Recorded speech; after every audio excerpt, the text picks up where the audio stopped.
ভারতের বিপক্ষে চলছে বাংলাদেশ দলের টেস্ট সিরিজের শেষ ম্যাচ, যার জন্য পুরো স্কোয়াড ইতোমধ্যেই অবস্থান করছে কানপুরে। এর মধ্যেই টি-20 সিরিজের জন্য দল ঘোষণা করেছে বিসিবি।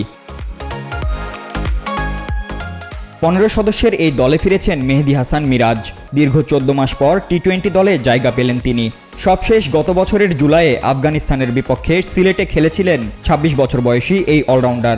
আবারও সুযোগ পাওয়ায় টেস্ট ক্রিকেটের ছন্দটা এবার সংক্ষিপ্ত সংস্করণে দেখানোর পালা তার।